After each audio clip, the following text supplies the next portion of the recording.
प्रणाम हे आदिशक्ति। हे आदिशक्ति, कभी कभी ब्रह्म की लीला में मैं स्वयं भी उलझ जाता हूं।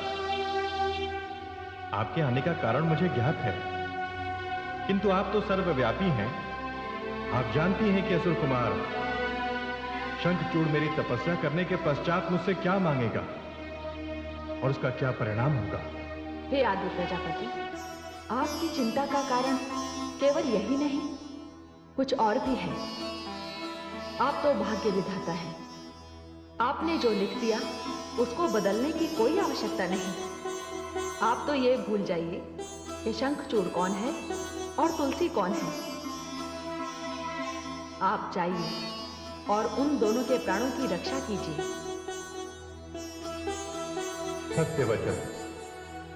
सत्य वचन देवी भुवनेश्वरी।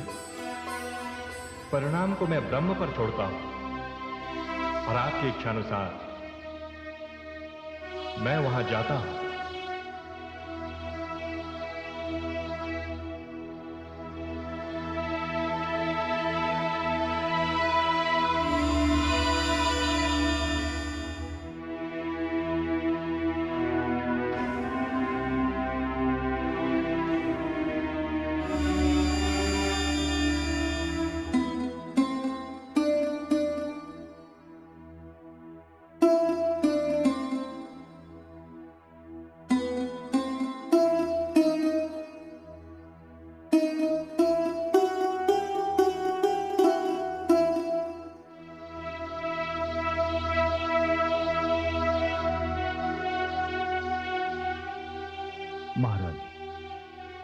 कितनी रातें बीत गई हैं। मैं देख रहा हूं कि जैसे आपकी आंखों से निद्रा भाग गई। मैं क्या करूं महाराज, जिसकी एकमात्र लाडली पुत्री हिमालय के भयानक हिमपात में तप कर रही हो, इतने कष्ट उठा रही हो, उस माता को भला नींद कैसे आ सकती है।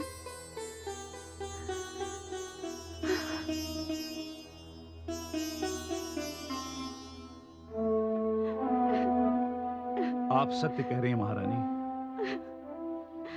मुझे भी कई रातों से इसी चिंता ने घेर रखा है। अब मेरी आंखों में निद्रा नहीं, पुत्र शंखचूड़ की छवि सदा मेरी आंखों के सामने रहती है। महाराज, यदि ऐसा था तो आपने उसे तपस्या के लिए भेजा ही क्यों? उसे भेजा एक आशा से। तपस्या के लिए उसे भेजते समय मेरी आंखों में एक सपना पल रहा था। मैंने सोचा महारानी, जब हमारे पुत्र को उसकी घोर तपस्या का वर मिलेगा, तब हमारा पुत्र और अधिक बलशाली हो जाएगा और अधिक प्रतापी हो जाएगा, और तब हमें देवताओं का कोई भय नहीं रहेगा।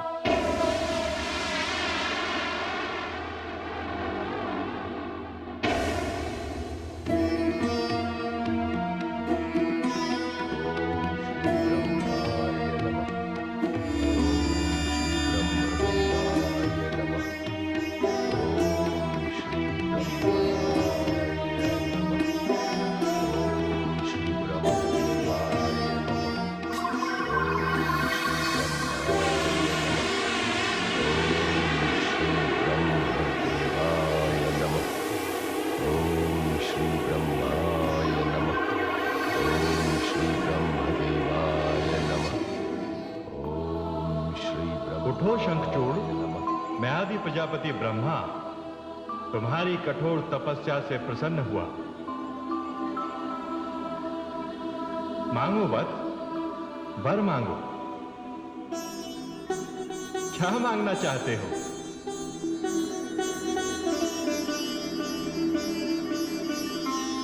मैं धन्य हुआ। हे आदि प्रजापति, मैं मृत्यु पर विजय प्राप्त करना चाहता हूं। नहीं वत्स, मैं तुम्हें यह वर नहीं दे सकता, क्योंकि जिसका जन्म होता है उसकी मृत्यु अनिवार्य है।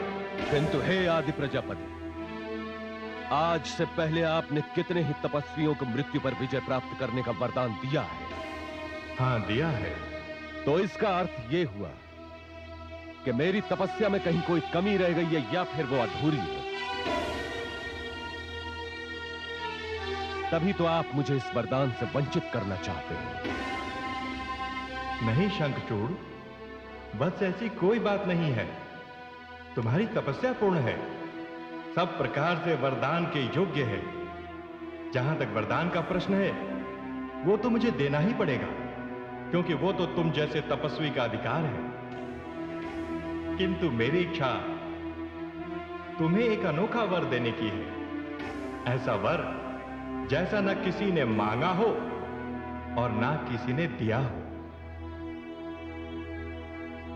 हे आदि प्रजापति, मैं समझा नहीं। आपकी बात बड़ी रहस्यमयी लग रही है। शंखचूड़, इसमें कोई रहस्य की बात नहीं है, सब स्पष्ट है। तुम्हारी मृत्यु तभी होगी जब कोई तुम्हारी पत्नी का सतीत्व भंग करेगा।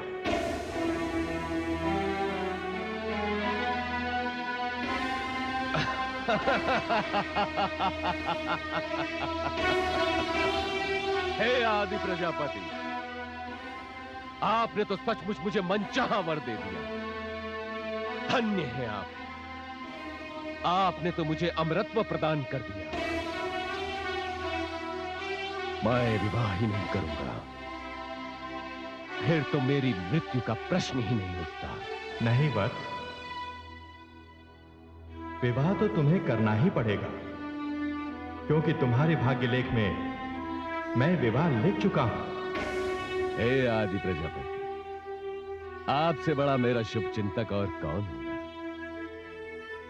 अब तो मेरी होने वाली पत्नी का चुनाव भी आप ही को करना होगा। अवश्य करूंगा। तथास्तु।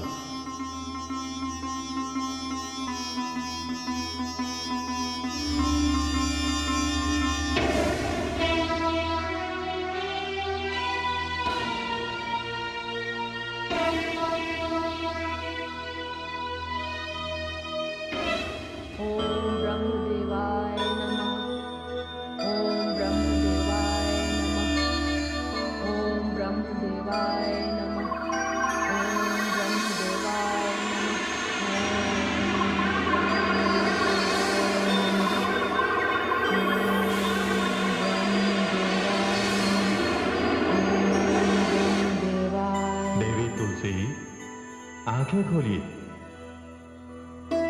मैं आदि प्रजापति ब्रह्मा हूं।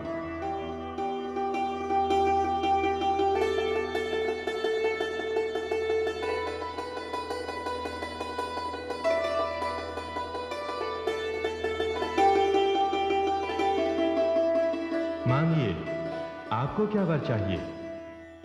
सौभाग्य, ऐश्वर्य, सुंदर वर? नहीं आदि प्रजापति, मुझे इनमें से कुछ भी नहीं चाहिए। तो फिर आपको क्या चाहिए? हे आदि प्रजापति, मुझे तो केवल श्री विष्णु को पाने की इच्छा है। मैं श्री हरि को प्राप्त करना चाहती हूँ। क्या बात है आदि प्रजापति? यदि आप समझते हैं कि इस वरदान के योग्य मेरी तपस्या नहीं है, तो मैं और अधिक तपस्या करने के लिए प्रस्तुत हूं। लगता है मेरी साधना अधूरी है, अभी पूरी नहीं हुई। नहीं देवी तुलसी, ये बात नहीं। इतना कठिन तप तो आज से पहले भगवान शिव को पाने के लिए केवल देवी पार्वती ने ही किया था। यदि आप सचमुच श्री हरि को प्राप्त करना चाहती हैं, तो मुझे वचन दीजिए कि मैं जो कहूंगा आप उसे मानेंगी और कोई प्रश्न नहीं करेंगे। आप बस इतना समझिए कि आपको अपने तप के फल का मूल्य चुकाना है। कहिए आदि प्रजापति, मुझे क्या करना है? मैं वचन देती हूँ कि मैं आपसे कोई प्रश्न नहीं पूछूंगी। वचन देने से पहले पुनः एक बार सोच लीजिए। जब श्री हरि को प्राप्त करना है तो सोचना कैसा? आप कहिए आदि प्रजापति, क्या करना है मुझे?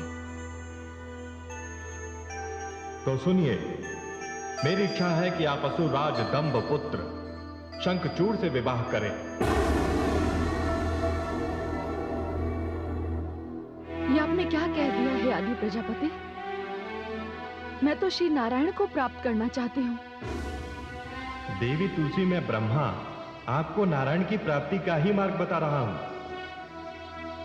आपका भाग्य मैंने अपने हाथों से लिखा है, उसे मैं नहीं पढ़ूंगा। मैं आपसे केवल इतना ही कहूंगा कि जब आपने वचन दिया है तो आप अपने वचन का पालन करें। मैं तो आपको यह भी नहीं बता सकता कि आप इससे पूर्व कौन थे, क्या थे। अब निर्णय मैंने कर लिया है। यदि श्री हरि को प्राप्त करने का यही मार्ग है तो असुर राज दंभ के पुत्र राजकुमार शंखचूड़ मेरे पति होंगे। और जब मैं आपको ये वचन दे चुकी हूं तो आपसे सत्य कह रही हूं, अब मेरे हृदय में किसी अन्य को पाने की कोई इच्छा नहीं। अब और कुछ हो भी नहीं सकता। आपको वर मिल चुका है और आपने भी अपने भावी पति का चुनाव कर लिया है। अब आपकी ओर से विवाह प्रस्ताव लेकर आपके पिताश्री महाराज धर्मध्वज के राज पुरोहित को जाना चाहिए। ऐसा ही होगा आदि प्रजापति, ऐसा ही होगा। आयुष्मती भव।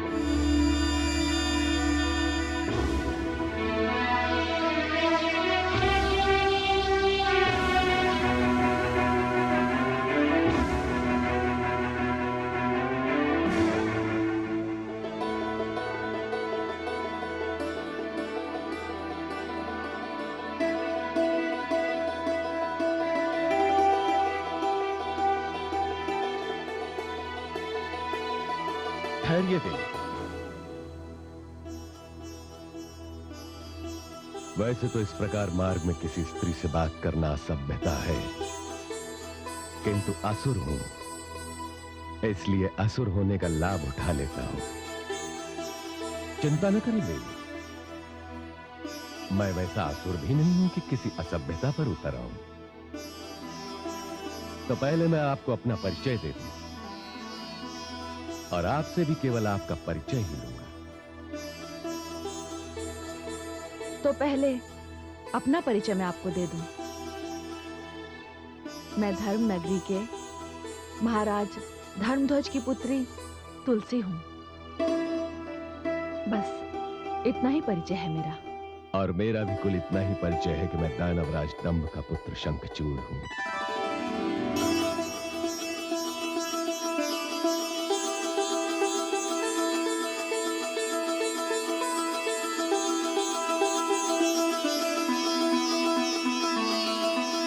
सुनिए देवी,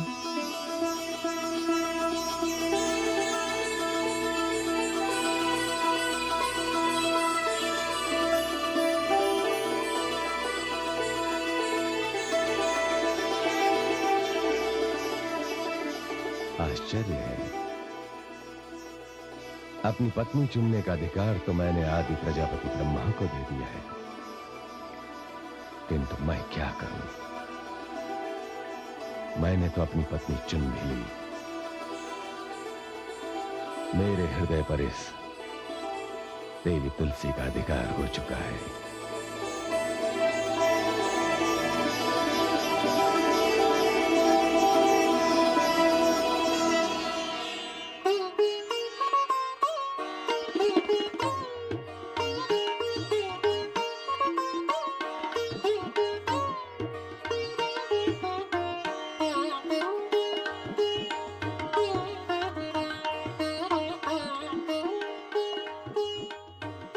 महारानी, आपके आदेशानुसार कक्ष को भली भांति सजा दिया गया है। वल्लरी, एक बार फिर से देख, कोई कमी न रह जाए। क्या हुआ महाराज? महारानी, वल्लरी ने अपना कार्य कुशलता पूर्वक किया है। ये तो आपका पुत्री प्रेम है जो आपको भ्रम में डाल रहा है। क्यों न हो महाराज, इतने दिनों पश्चात मेरी पुत्री अपना तप समाप्त करके घर लौट रही है। माते, मेरी लाडली पुत्री, मेरी पुत्री, माते, माताश्री, आयुष्मती भाव, पिताश्री, मेरी पुत्री। पिताश्री। अरे नहीं नहीं नहीं, आयुष्मती भाव, कैसी हो तुम? अच्छी हूँ पिताश्री। पुत्री, तुमने कहलवा भेजा था कि हम तुम्हारा मुख्य द्वार पर स्वागत ना करें। हाँ पिताश्री, मैं तो तब करके लौटी हूँ। हाँ पुत्री, वो तो दिख रहा है, तपने से सोना कुंदन बन जाता है। दासियों, तुम लोग जाओ, मेरी पुत्री को विश्राम करने दो। हमारी पुत्री ने बड़ी कठिन तपस्या की है। हाँ पिताश्री, और मेरी तपस्या सफल भी हुई। पिताश्री, स्वयं ब्रह्मा जी ने मुझे दर्शन दिए।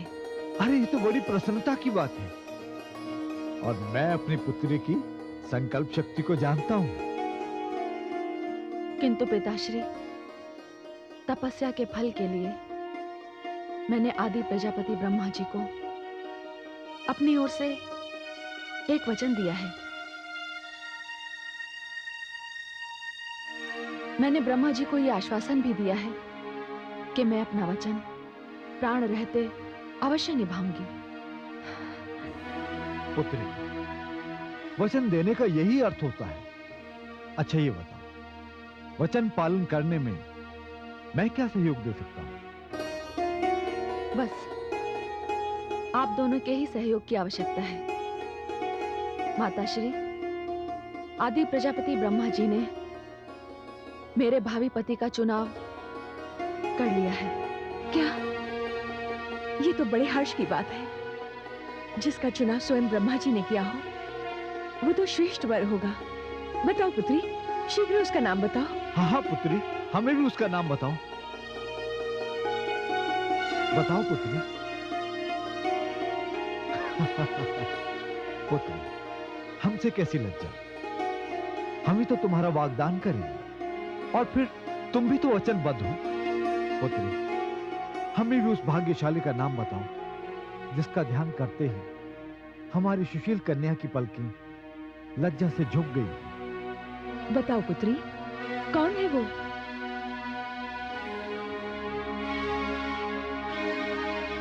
असुर राज दंभ के पुत्र राजकुमार शंखचूड़।